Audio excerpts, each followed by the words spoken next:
Hello and welcome once again to Talking Pictures Podcast. I'm your host David and joined with me as always my co-host Brian. Brian, how are you today? Condolences, David. Yeah, a bit of a somber episode today.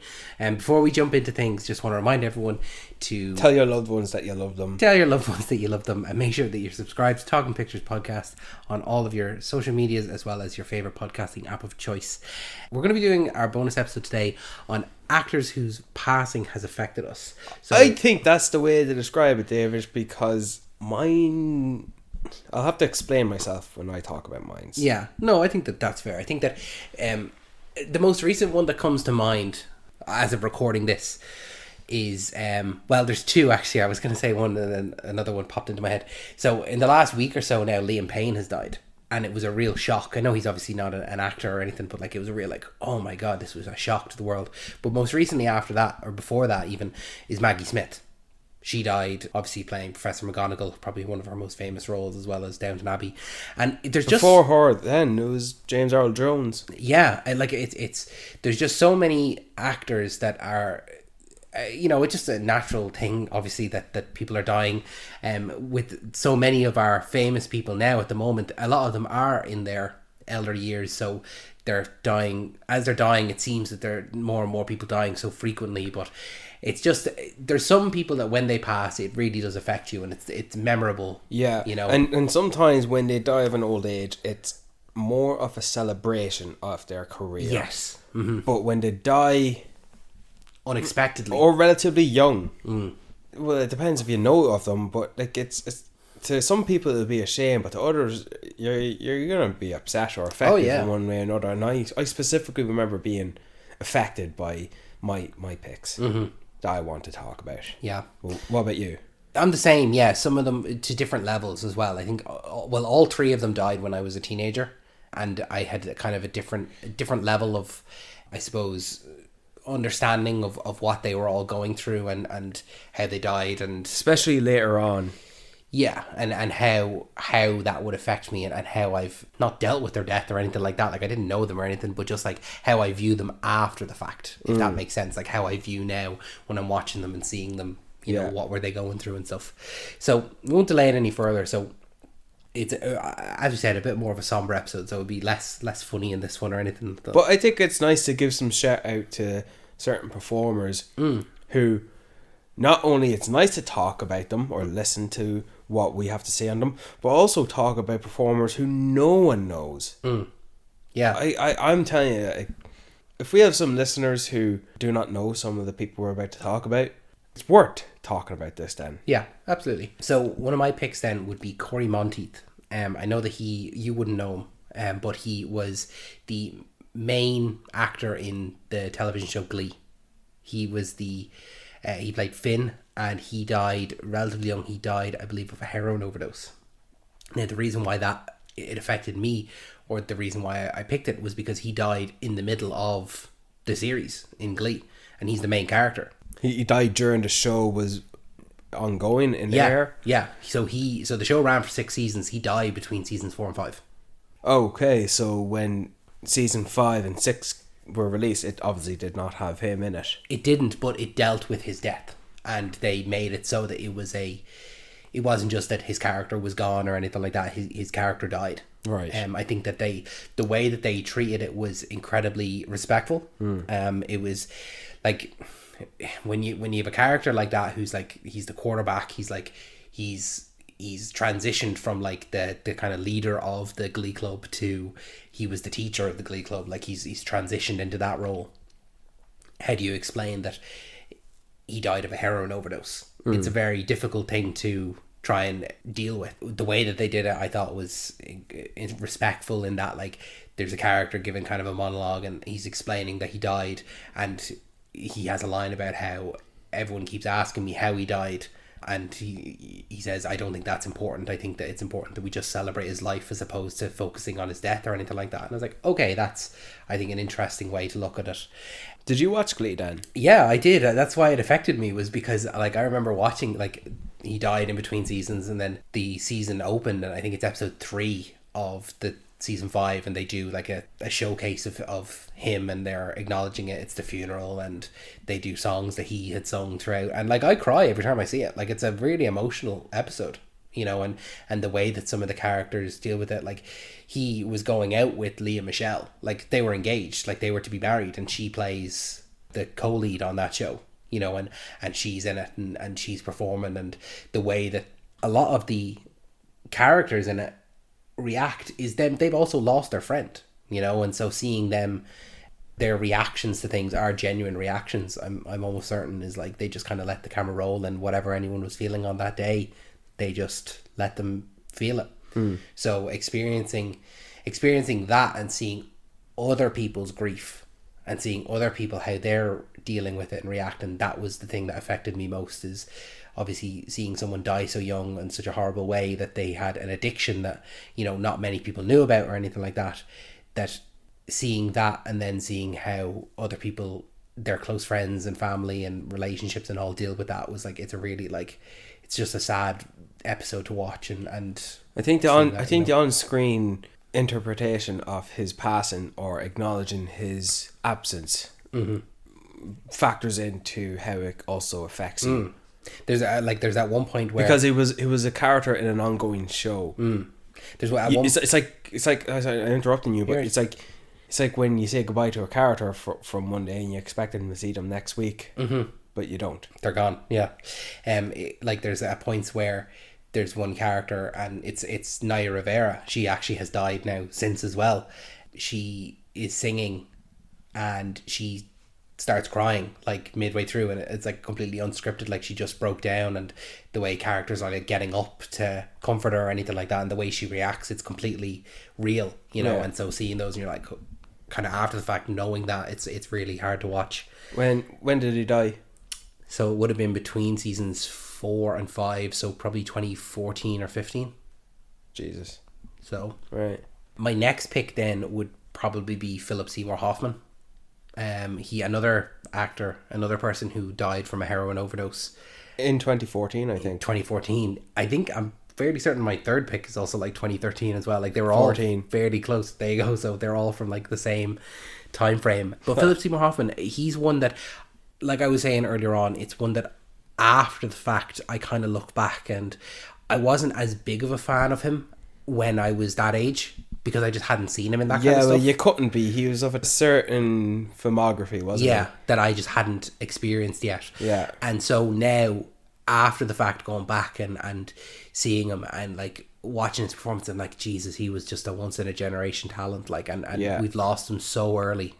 It's just, he's someone that I think that a lot of people in Hollywood as well speak of him with such love and such reverence, and we lost him too young. Like, it was a hard loss on the industry, you know, in the same way that I think that Bill Paxton was a huge loss on the people around him within the Hollywood industry.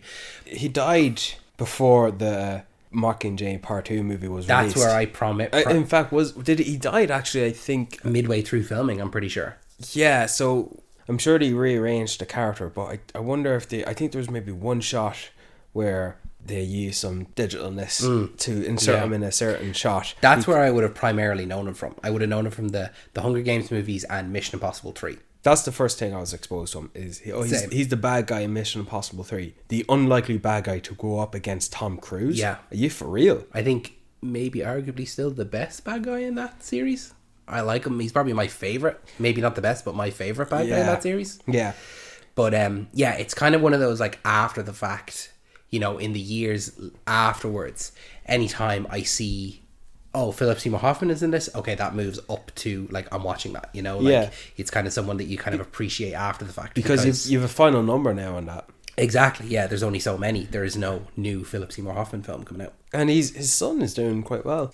Yeah, I don't think I've seen his son in anything. What's his son been in so far? Licorice Pizza, and he's going to be in the upcoming Saturday Night. Oh, yes. I haven't seen him in Licorice Pizza, but I knew he was in Saturday Night Live. So I'm anticipating seeing him in both of those. And then my final pick, I think that the one that affected me the most is Robin Williams, when he tragically took his own life after he was diagnosed with Parkinson's. It was one of those things that I remember I was like in my granddad's house. I was on like TY Work Experience or something like that. And like I woke up to the news. I'm like, no, that's not real.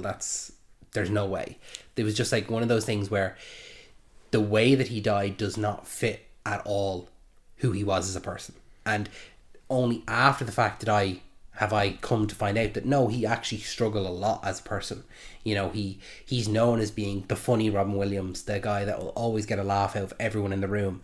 But little did I know that he obviously dealt with a lot of depression in his time, and a lot of he struggled with a lot of different things in his relationships, and it was something that wasn't a public thing, and it doesn't have to be a public thing, but it's just one of those.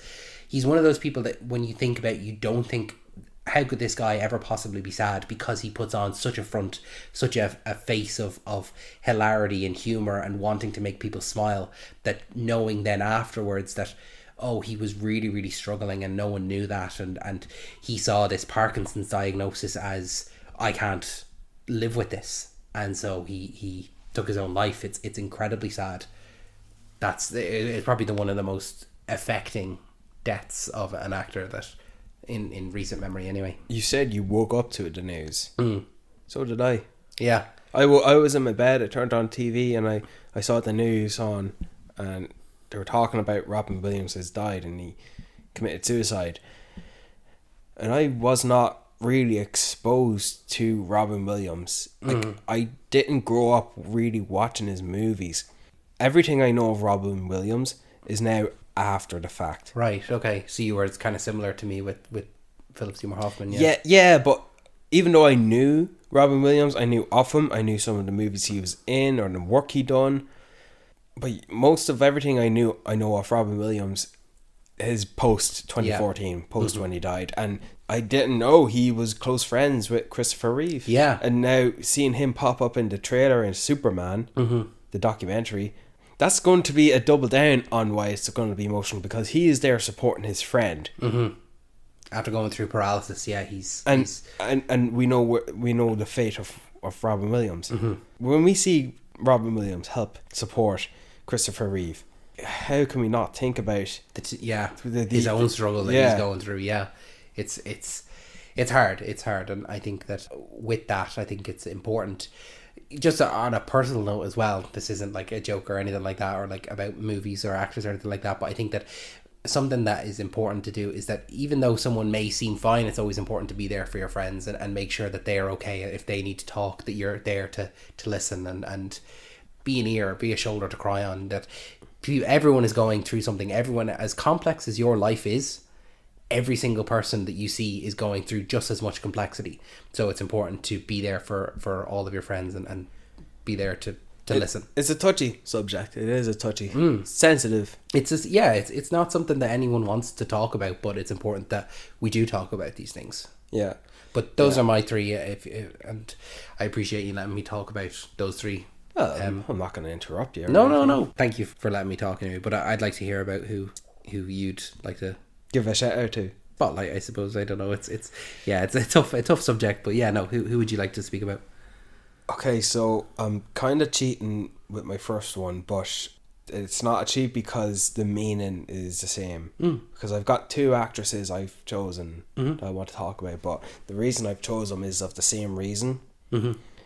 And when I learned that these actresses passed after the fact, I wasn't actively following their careers. In fact, I actually only know each one from one movie separately.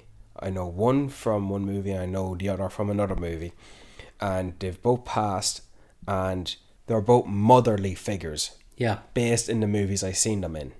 And when I came to learn that they had died years ago, upon learning and researching it, it was upsetting. It was upsetting to know that these actresses who played roles, something even minor of a role in the movies I know them of, it struck a nerve. It made me think about them differently.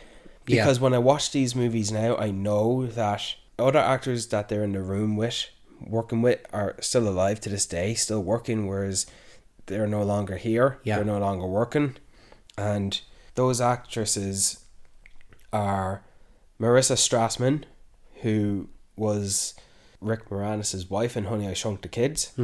She died in 2014 from cancer. And when I learned that, I felt the loss, because when you're young watching a movie like that, Honey, I Shrunk the Kids, you're you're seeing, you know, parents and then the kids, and then the rivalry of the kids and the parents trying to look out for the kids and rescue them. And it's more so that I identified her as the mom, and everyone has a mother. And so when I learned that she died, it's not like, it's different when a character who is a mother die in a movie.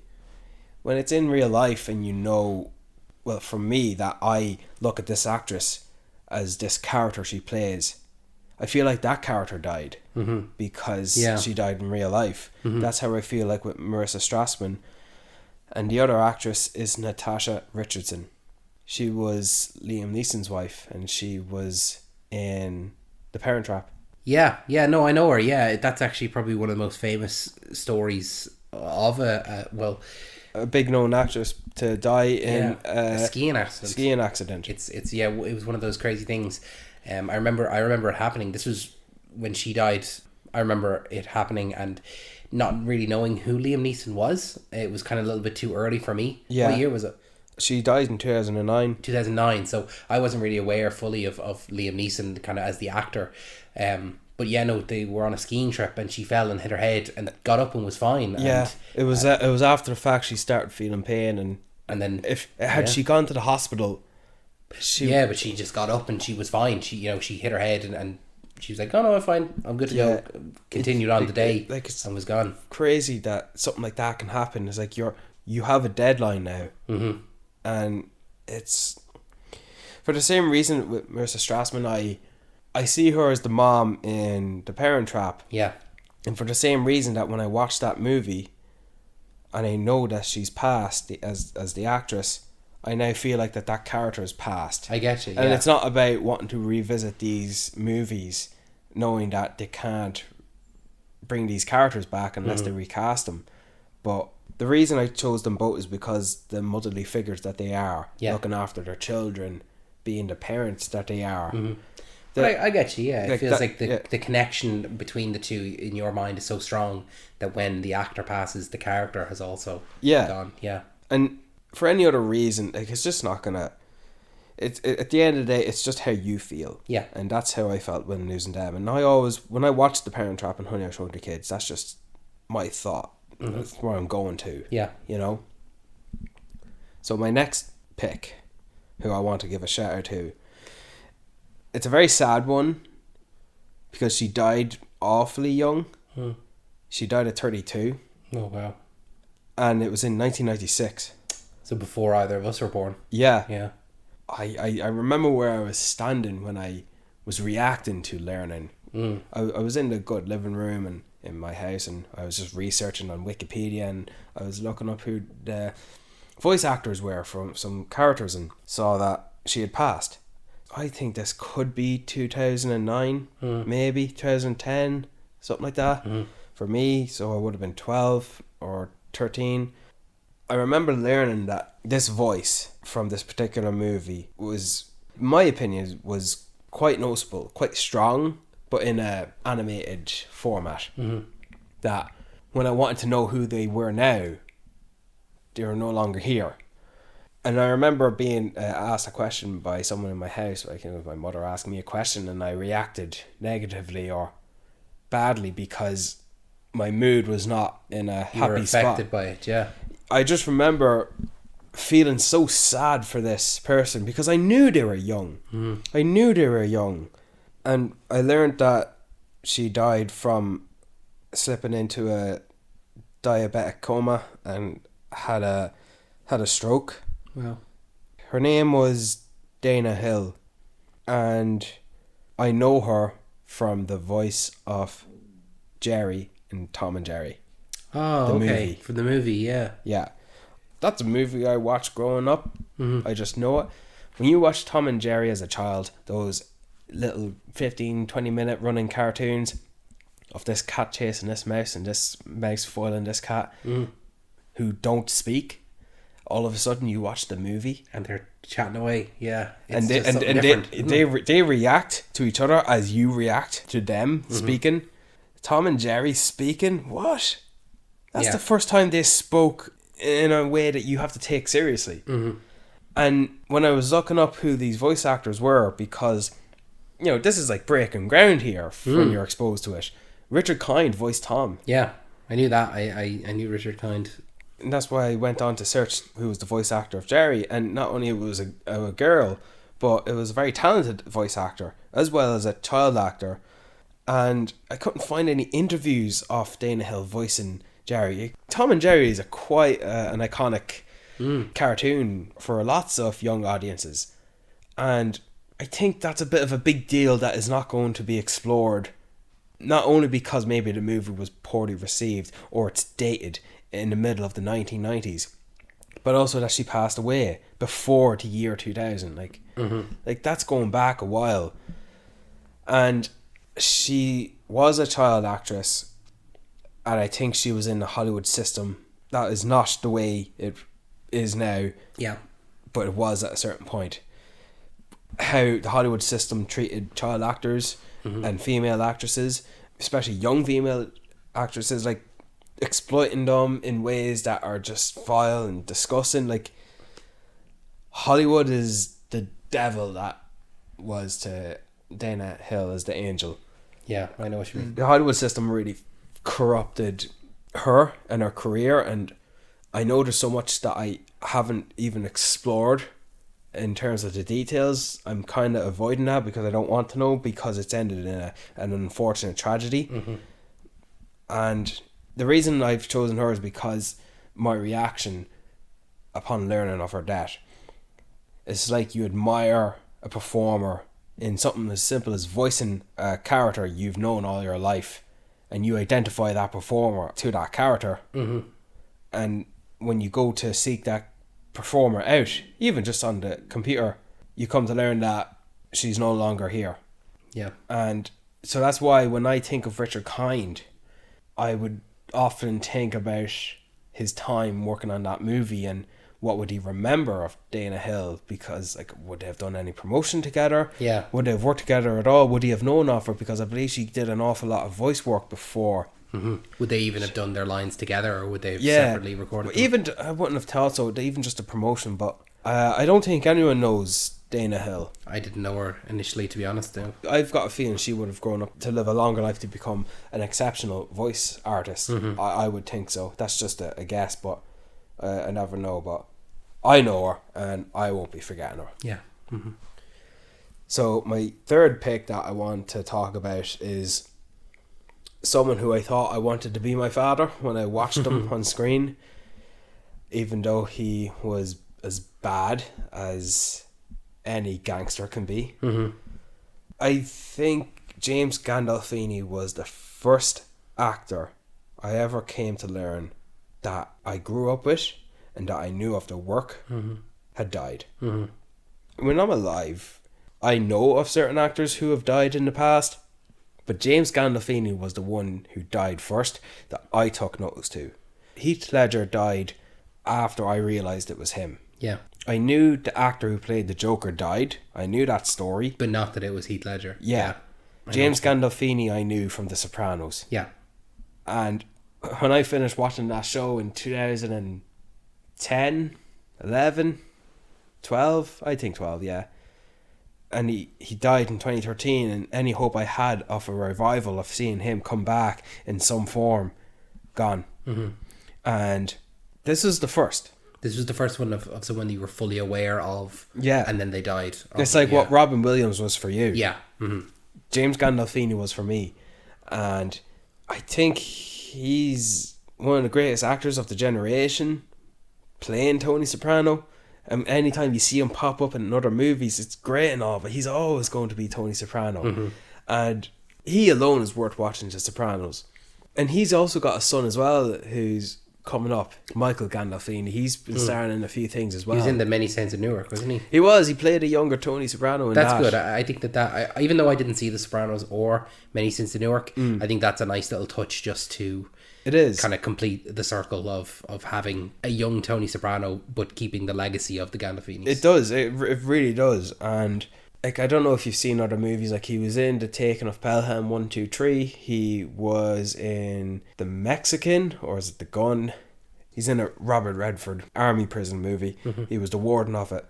But once you watch The Sopranos, and I know you haven't, but I know you will, he will be the reason for that. But that's the reason he's getting a shout out from me, is because he is the first actor who I've come to know in my life that when he died, it's like losing someone. Yeah.